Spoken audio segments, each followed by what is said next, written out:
बेरोजगार क्रिकेटर की ट्वीट बड़ा वायरल हो रही है। इसमें वो कह रहा है कि मुझे फख्र है कि मैं सिंध में पैदा नहीं हुआ। तो मैं उसे बताना चाहता हूं कि सिंध ने हमेशा गैरतमंदों को जन्म दिया है और सिंध के पैदा होने वाले हमेशा जमीर वाले होते हैं।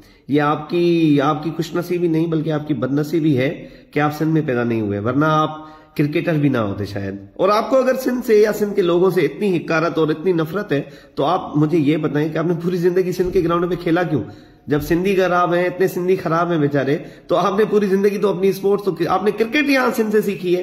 आप कौन सी बात कर रहे हैं कि आपको फख्र है जी कि आप सिंध में पैदा नहीं हुए? तो आपने पूरी जिंदगी आपने बल्ला पकड़ना हमारे सिंध के ग्राउंडों पे सीखा था, तो आप कौन सी बात कर रहे हैं? और गलती आपकी नहीं है, गलती हमारी है।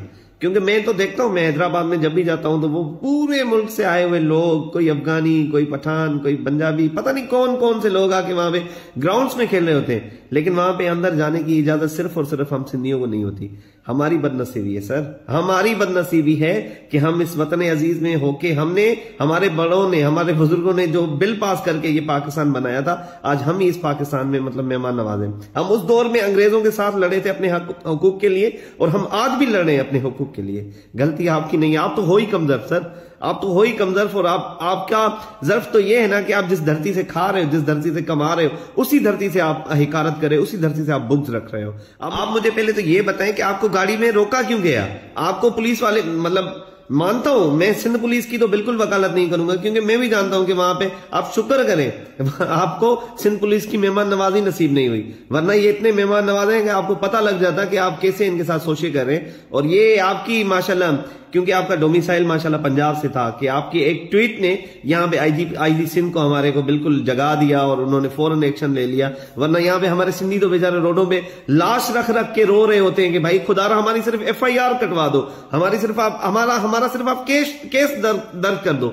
लेकिन हमारी मजबूरी और हमारी बदनसीबी कहें कि हमारा केस तक दर्ज नहीं होता। हमें अपने हुकूक के लिए, हमें अपनी जायजी एक FIR के लिए हमें 20-20 घंटे वहां पे रोडों में बैठ के धरने दे रहे होते, तब भी हमारे लिए कुछ नहीं होता। क्योंकि लेकिन आपका पंजाब का डोमिसाइल था, तो आपके एक ट्वीट ने यहां पे बिल्कुल आग लगा दी। तो सर आप तो वाकई में नो डाउट आप माशाल्लाह आप खुश नसीब हैं सर, क्योंकि आपका डोमिसाइल बहुत पावरफुल है। हमारा डोमिसाइल कमजोर है। लेकिन सर मैं आपको एक खुसूसियत बताता हूं, जिस सिंधियों से आप हिकारत कर रहे हैं, पाकिस्तान में नहीं बल्कि पूरी दुनिया में सबसे ज्यादा जो अखबार शाया होते हैं वो सिंध से होते हैं। सबसे ज्यादा जो आज तक बुक्स लिखी गई हैं वो सिंधी में लिखी गई होती है। कुरान पाक का पहला तर्जुमा सिंधी में किया गया है। कुरान पाक का इंग्लिश में तर्जुमा भी एक सिंधी ने ही किया है। यहां तक कि आपका आईने पाकिस्तान लिखने वाला भी एक सिंधी था।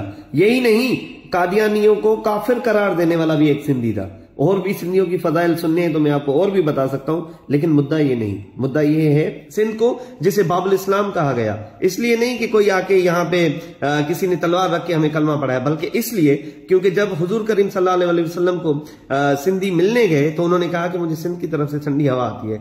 आज भी आप आए सिंध में, मैं आपको दिखाता हूं यहाँ पे साहबाए रसूल की कितनी मज़ारात हैं, मैं आपको घुमाने चलता हूं। जिस सिंध से आप इतनी नफरत और इतनी हिकारत कर रहे हो, आए कभी उन सिंधियों के आप मेहमान बन के हैं, देखें फिर सिंधी आपको कैसे अपनी दिल में जगह देते हैं। ये वो सिंधी है, ये वो सिंध धरती है जिसने हमेशा अपने हाथों को सीने पर रख के मेहमानों की इज्जत की है। लेकिन आप जैसे कमजरफों की वजह से हमारी इमेज, हमारे सिंधियों की इमेज पूरे वतन अजीज में खराब हो रही है।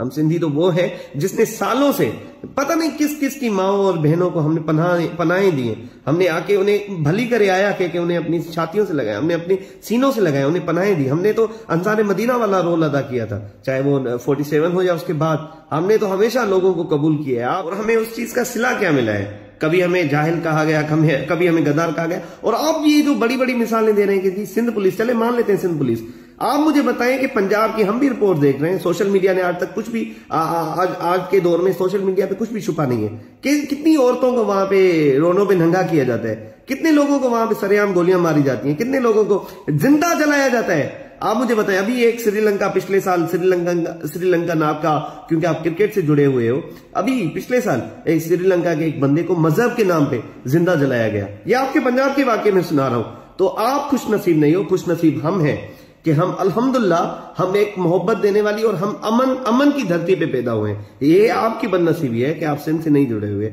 मुझे अफसोस के साथ कहना पड़ रहा है कि आप पीरों की धरती पे बैठ के सिंध से बुग्ज रख रहे हैं आप, मुल्तान में बैठ के, और अपनी पूरी सिंध धरती से आप बुग्ज रख रहे हैं। अफसोस है आपकी जात पे, गलतियां सबसे होती हैं। आपकी पंजाब पुलिस भी कोई दूध की दुली हुई नहीं है, उनके करतूत भी। अभी एक सिपाही था वो वहां पे रिंग रोड पे जाके ना लाहौर में सीधी गालियां दे रहा था आईजी पंजाब को।